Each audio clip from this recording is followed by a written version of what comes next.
नमस्कार, आप सभी का स्वागत है द यूनिक यूनिवर्सिटी में।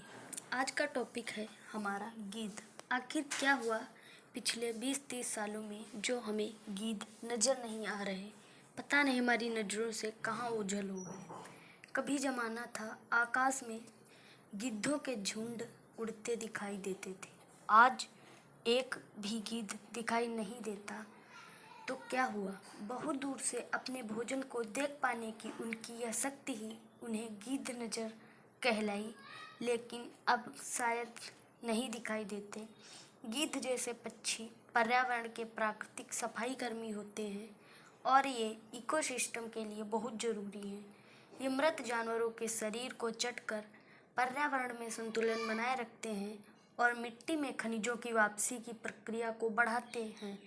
इसके अलावा मृत शवों को समाप्त कर वे संक्रामक बीमारियों को फैलने से भी रोकते हैं। गिद्धों की अनुपस्थिति में मूसक और आवारा कुत्तों जैसे पशुओं द्वारा रेबीज जैसी बीमारी के प्रसार को बढ़ाने की संभावना बढ़ रही है। मगर दुर्भाग्यपूर्ण बात यह है कि पिछले एक दशक के दौरान न सिर्फ भारत, नेपाल और पाकिस्तान में उनकी तादाद में 95% की कमी आई है, बल्कि कमोबेश यही हाल पूरे अफ्रीका में भी है। इनकी संख्या में इतनी तेजी से गिरावट इस कारण आज इनकी नस्ल खतरे में है। 1980 के दशक में भारत में सफ़ेद पूंछ वाले गिद्धों की संख्या करीब 80 मिलियन 800 लाख थी। भारत से गिद्धों का विलुप्त होना एक यह भी बात है। बॉम्बे नेचुरल हिस्ट्री सोसाइटी के अनुसार डिक्लोफेनाक एक पशु चिकित्सा में उपयोग भारत में गिद्धों के लिए बहुत खतरा है। डिक्लोफेनाक एक गैर स्टेरॉयडल सूजनरोधी दवा है जो मांसपेशियों की दर्द के समय लगाए जाने वाले लगभग सभी प्रकार के जेलों, क्रीमों और स्प्रे का एक घटक है। चूँकि गुर्दों को इस दवा को शरीर से बाहर करने में काफ़ी समय लग जाता है, इसलिए मृत्यु के बाद भी यह पशु के शरीर में मौजूद रहता है। यह दवा मृत पशु के मांस के साथ गिद्ध के शरीर में पहुंचने पर उसके गुर्दे काम करना बंद कर देते हैं और उसकी मृत्यु हो जाती है। फिर कीटनाशक दवाओं का अंधाधुंध प्रयोग भी इस प्रजाति के लिए खतरे की घंटी है। यह गिद्धों के शरीर में खाद्य श्रृंखला के माध्यम से प्रवेश करता है, जहां एक एस्ट्रोजन हार्मोन की गतिविधि को प्रभावित करता है। परिणाम स्वरूप इनका अंडकोश कमजोर हो जाता है, जिससे भ्रूण की मृत्यु हो जाती है। भारतीय गिद्ध विलुप्त होते जा रहे हैं। बड़े और सूखे पेड़ों को काटा जाना भी एक अहम कड़ी है गिद्ध के विलुप्त होने में, क्योंकि गिद्ध इन पेड़ों की कोटरों में अपने अंडे देते थे, इन पेड़ों पर अपना आशियाना बनाते थे। गिद्धों को बचाने के लिए कई प्रयास किए जा रहे हैं, मगर वे नाकामी हैं। प्रतिबंध होने के बावजूद चोरी छिपे आज भी डिक्लोफेनाक उपयोग पशु चिकित्सा में गांवों में होता है। फिर कीटनाशक का प्रयोग बदस्तूर जारी है, इसलिए गिद्धों को बचाना बड़ा ही मुश्किल काम हो रहा है।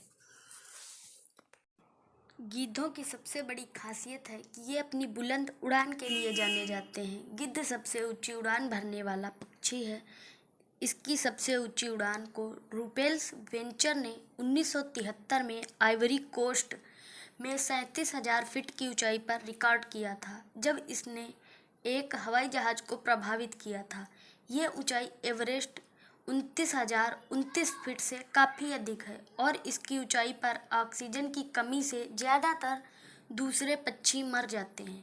थॉमसेट बताते हैं, इसके बाद गिद्ध को लेकर हुए अध्ययनों से उनके हीमोग्लोबिन और हृदय की संरचना से संबंधित कई ऐसी विशेषताओं के बारे में पता चला, जिसके चलते वे असाधारण वातावरण में भी सांस ले सकते हैं। गिद्ध भोजन की तलाश में एक बड़े इलाके पर नज़र डालने के लिए अक्सर ऊंची उड़ान भरते हैं। अफ्रीका के सबसे बड़े पेटू और गिद्ध के बारे में जानते हैं। थॉमसेट बताते हैं कि अफ्रीका से आने वाले प्रत्येक पर्यटक को लगता है कि जंगली जानवरों को खाने वालों में सबसे आगे शेर, हाइना, तेंदुए, चीते, जंगली कुत्ते और गीदड़ हैं, लेकिन ऐसा नहीं है। वो एक उदाहरण अफ्रीकी क्षेत्र सेरेंगेती का उदाहरण देते हैं, जहाँ का अनुमान के मुताबिक हर साल मृत पशुओं का सड़ा मांस और कंकाल कुल 4 करोड़ टन से भी अधिक होता है।